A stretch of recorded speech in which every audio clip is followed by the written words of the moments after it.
In a museum in Key West, Florida, there sits a doll inside a glass case. He is wearing a sailor suit. He holds a small lion. He looks innocent. But there is a sign on his cage that reads, "Warning, do not photograph without permission." This is Robert, and if you disrespect him, he will destroy your life. Robert was given to a boy named Gene Otto in 1904. The family servants claimed the doll was cursed with voodoo magic. Soon, the parents heard Gene talking to the doll in his room. That was normal. But then, they heard the doll talking back. Neighbors claimed they saw Robert moving from window to window when the family was gone. And Gene would wake up screaming in the night, furniture overturned, blaming it on the doll. When Gene died, the doll was put in a museum. That is when the letters started arriving. Every day, the museum receives letters from people begging Robert for forgiveness. "I took your picture, and I lost my job. I laughed at you, and my car crashed. Please lift the curse." The walls of the room are covered in these apology letters. Skeptics say it is just coincidence, but the museum staff tell a different story. Cameras mysteriously stop working when pointed at Robert. Lights flicker. And sometimes his facial expression changes. Look closely at his face. Does he look like just a toy to you? Robert is over 100 years old. He is rotting, covered in dust, and locked in glass. But many believe he is still listening. So if you ever visit him, remember your manners. Introduce yourself.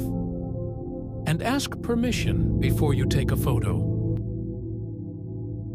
In 2001, a man named Kevin Menace bought an old wooden wine cabinet at an estate sale. The seller gave him a strange warning. She said, "This is a Dybbuk box. My grandmother kept a demon inside it. Never open it." Kevin didn't believe in ghosts. He took the box home and pried the doors open. Inside, he found 2 pennies, a lock of blonde hair, and a dried rose. He thought it was just junk. He was wrong. Within days, strange things began to happen. The lights in his shop would explode. A mysterious smell of cat urine filled the air, even though he didn't own a cat. But the worst part was the dreams. Every night, Kevin had the exact same nightmare, an old hag beating him to death. When he gave the box to his mother as a gift, she suffered a stroke the very next day. Her only words to him were, "I hate the gift." What is a Dybbuk? In Jewish folklore, it is a malicious spirit, the soul of a dead person who refuses to leave. It attaches itself to a living host to drain their energy.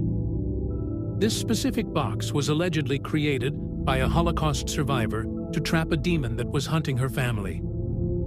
By opening the doors, Kevin had let it out. The box became famous. It was eventually bought by Zach Bagans for his haunted museum. When the famous rapper Post Malone visited the museum, he touched the box. In the weeks following, his private jet's tires blew out in midair. His house was broken into, and he was in a serious car accident. He said, "It felt like I was cursed." Today, the box is kept in a glass case, sealed with military-grade tape. Visitors often faint or vomit just by looking at it. It is considered the most dangerous haunted object on the planet.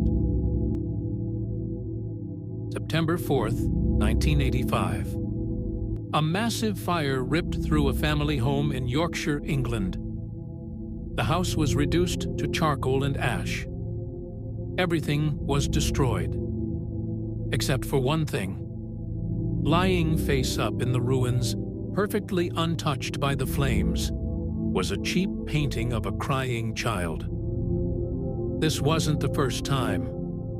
Firefighters across the UK began to notice a terrifying pattern.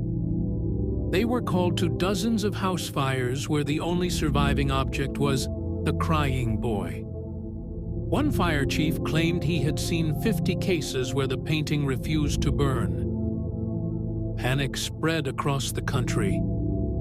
Newspapers declared the image was cursed. People tore the paintings off their walls, terrified that their homes would be next. The hysteria became so intense that the Sun newspaper organized a mass bonfire. Thousands of people sent in their copies of the painting to be destroyed. On Halloween night, they burned a mountain of crying boys. But the story didn't end there. Investigators discovered a dark secret about the artist. Legend says the artist, Giovanni Bragolin, painted an orphan boy in Madrid. A priest warned him that the boy was bad luck and that fires followed him everywhere. The artist ignored the warning. Years later, the boy reportedly died in a massive explosion. Is his spirit trapped in the ink? Skeptics say the paintings were just coated in fire-resistant varnish. But that doesn't explain why the fires started in the first place. To this day, you will never find this painting in a firefighter's home. Some superstitions are written in ash. Is it art or is it arson? Subscribe to Dark Era Docs for more cursed history.